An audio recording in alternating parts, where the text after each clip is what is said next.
Okay, video number 2. I'm picking up right where I left off in the kitchen, and I'm heading to the master wing of the house. So this actually used to be a garage many moons ago, and it was converted into the 3rd bedroom, which was a super smart change.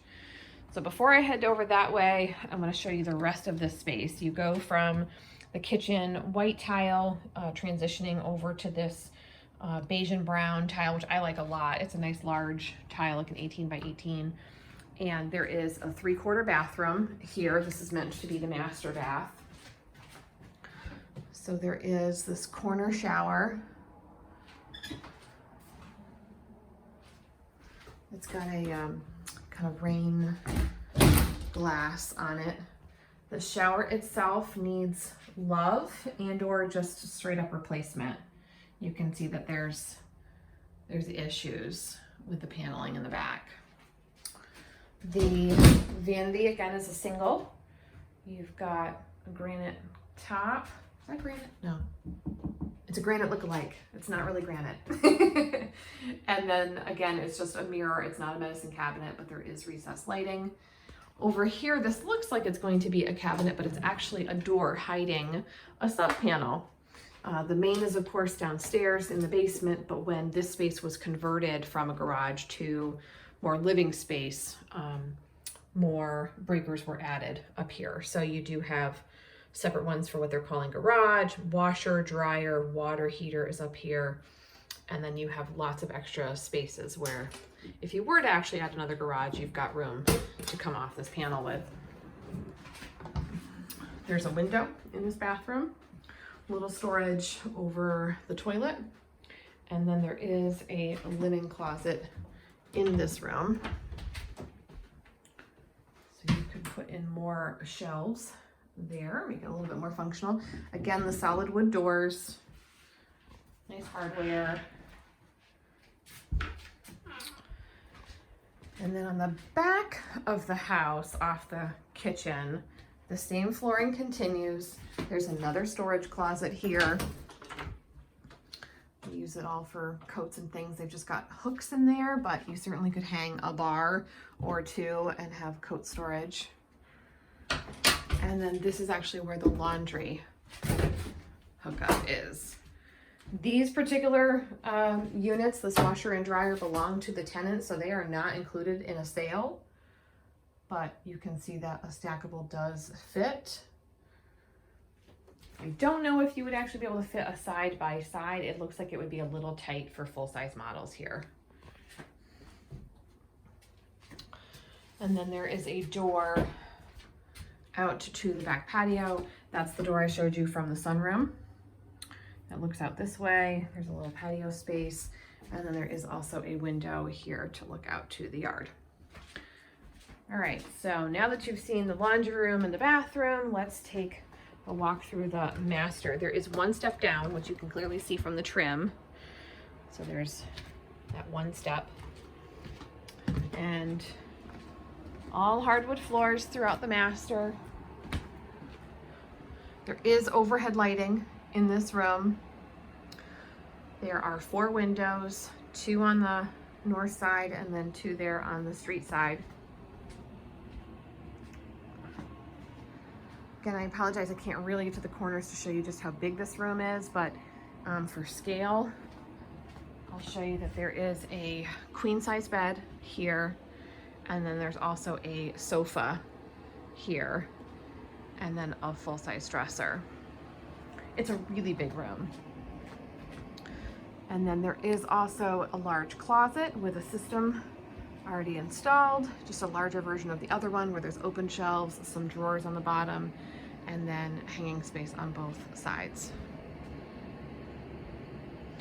So because this used to be the garage, this is actually the door to the basement in this room. So we are going to go down there next. Just give you one more panorama from here.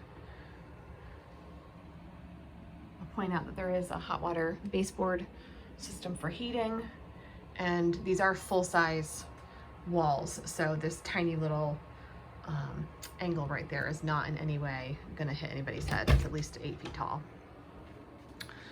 Okay, so down to the basement we go next. So the first step is really big.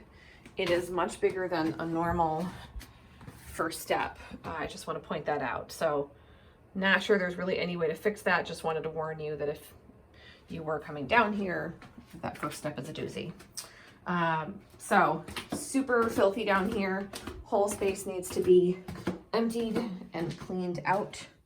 So look beyond the mess. Okay, so we've got the boiler right here at the bottom of the stairs. It's a peerless boiler. And there's an expansion tank up above. The hot water is also coming right off of the boiler. There are a total of 5 zones. I don't think that they're all labeled, but one of the zones is for the hot water, and then the rest are just different controls for different parts of the house, like the master versus the bedrooms versus the living space.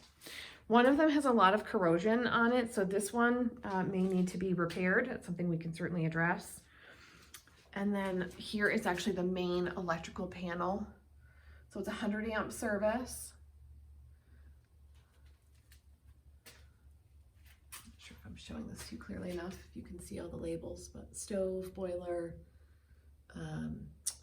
kitchen, whirlpool bath, has a GFCI, dishwasher, back porch lights, and then more kitchen.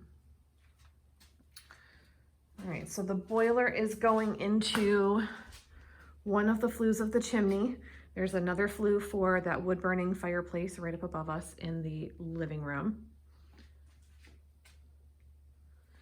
And then as I walk over this way, I want to point out that there is a sump pump here, but it is totally dry in the hole.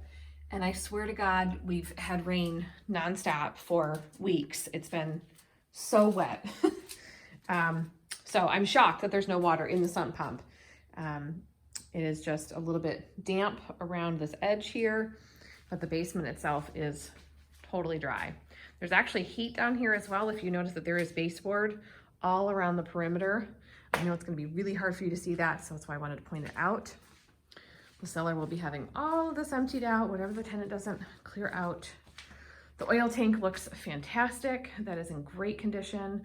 The only thing I see here is that the line, the copper line that's going from here over to that boiler needs to have a vinyl coating put on it. That's a super simple and cheap fix.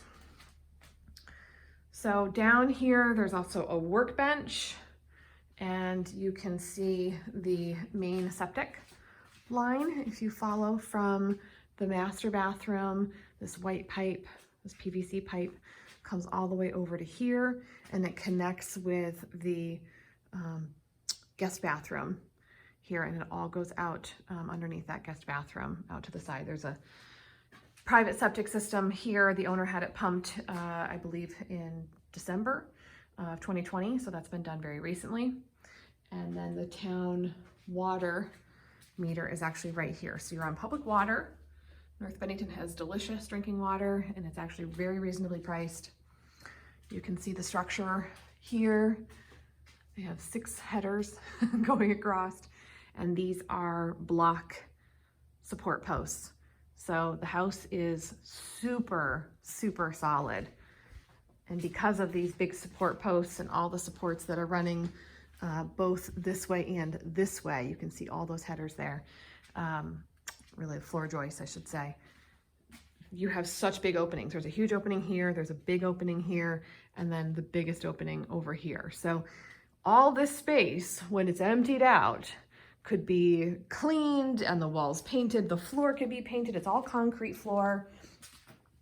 And this could actually be an awesome rec room, could be a home gym, whatever it is that you would like to use this space for. Of course, you would add more lighting, but it could be really useful space. I think I pointed out everything down here. I hope I didn't miss anything. There's the light right there. So again, I apologize that it's as cluttered as it is. You just can't control the way tenants live in a home. So, but I want to point out there's more baseboard here. It needs a cover put on it, but there's A baseboard with a cover back there. There's not even a dehumidifier running in this basement. So yes, it is a little bit damp smelling, as all basements in Vermont are right now with the amount of rain we've had. But all things considered, it's just dirty. It's really not wet in any way. So really happy with the basement. That is it.